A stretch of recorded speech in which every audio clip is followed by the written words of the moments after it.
Сан Баевич, расскажите, пожалуйста, вы не согласны, правильно, с итогами голосования? Почему? Во-первых, выборы должны проводить Центральная избирательная комиссия. В кыргызском случае получилось, что выборы проводили Государственный комитет по национальной безопасности. Почему? Ну, потому что тестирование проводили они. Когда тестирование проводят, обязательно приглашаются представители кандидатов.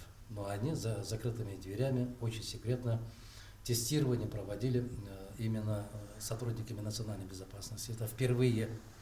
Поэтому выборы сегодня проводили именно Комитет национальной безопасности Кыргызской Республики, а не Центральная избирательная комиссия. Скажите, пожалуйста, ваши представители были на участках? Были ли с их стороны зафиксированы какие-то нарушения или, может быть, вне участков? Мы с вами все наблюдатели, мы с вами все следили. Сколько там процентов населения принимает участие, на каких участках что творится, какие нарушения. Мы 9 января дали 8 документов, зафиксированных в Центральной избирательной комиссии. Ни один документ не рассматривался. Это о чем-то говорит? Это очень о многом говорит. Вы разве не видели, что целые стадионы там подвозили, и акимы бегали, работали, там министры бегали, работали в пользу одного человека? А это что, не нарушение? ЦИК не должен был реагировать? Обязательно должны были реагировать. Но не реагировали. Поэтому я говорю, что Центральная избирательная комиссия на этих выборах оказались под колпаком, стопроцентным под колпаком под Комитетом национальной безопасности. Скажите, пожалуйста, вот те цифры, которые дало предварительные результаты голосования, вы считаете, они реальные или это все-таки недостоверные? Это сказочные. Это сказочные. Даже, по-моему, сам кандидат не верит, что 80% получить невозможно. А в купе совокупности, если посмотреть, все эти 80% дает 1/3 голосов, имеющих право на голос граждан Кыргызской Республики. А их у нас более 3,5 миллиона, а он получает 1 миллион, это около 30%.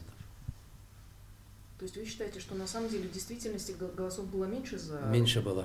Меньше было. Это показывает о том, что население Кыргызстана полностью не доверяет выборным институтам. Они разочаровались в этих процессах, выборных процессах. И каким-то образом... Другое дело, как им это удалось сделать. Потому что вот эти вот, когда вытаскивают, вот эти, как называются, этикетки, чеки, да, они будут соответствовать. Но а как автомат будет считать, это совсем другая история. Я поэтому говорю, что контроль взяли полностью сотрудники национальной безопасности. Пожалуйста. Расскажите, пожалуйста, какие ваши дальнейшие действия, планы, какие-то будут у вас, возможно, акции протеста или как вы... Меня поражает, вот буквально так называемые международные наблюдатели, они 2 месяца назад, да, в октябре тоже давали аналогичную оценку, что все происходило блестяще, прекрасно, а вечером кыргызский народ дал свою оценку. А сейчас читаешь, как будто октябрьские заключения читаешь. Ну, когда же они наконец-то посмотрят и будут заслуживать того должного уважения, которого они должны показывать? Ну, просто слово пишется. И поэтому мы какие шаги будем предпринимать, я однозначно заявляю, что итогами выборов я категорически не согласен, потому что у нас столько материалов, столько фактов, и которые дают нам право не доверять итогам этих выборов. Это просто, я не знаю. Ребята, наверное, переборщили, чересчур переборщили. Вы планируете обращаться в суд, собирать эти факты, как-то дальше с ними работать или... Как Сократ говорил, а судьи кто? Судьи сегодня сами не могут себя защитить. Судьи сегодня тоже перед Комитетом национальной безопасности. В таком случае что дальше? Дальше одному Всевышнему известно, что дальше. Но я однозначно говорю, что до добра не доведет. Вот, чем круче затягиваешь гайку, тем опаснее последствия. Спасибо. А вы сами вот что намерены делать дальше? Чем я занимался, начиная с 2010 года, я принимал участие впервые на президентских выборах в 2011 году, тоже категорически не признавал итоги выборов и оказался прав.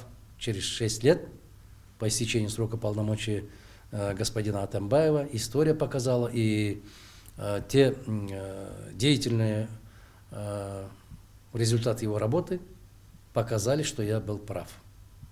В 2017 году, когда из 3% довели до 54% друга Атамбаева, Джеймбекова, тоже говорил, что я, наверное, единственный политик, который не признавал итоги выборов и в 2011 году, и в 2017 году. Но история показывает, что Мадумаров был прав. На этот раз у меня сомнения к итогам выборов куда глубже, куда сильнее, чем предыдущие выборы. Будем заниматься, будем, как это будет уместно будет говорить, будем просвещать население, но, к сожалению,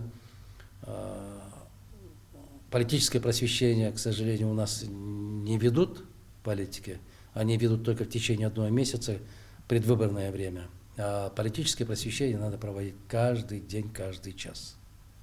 Этим мы будем заниматься.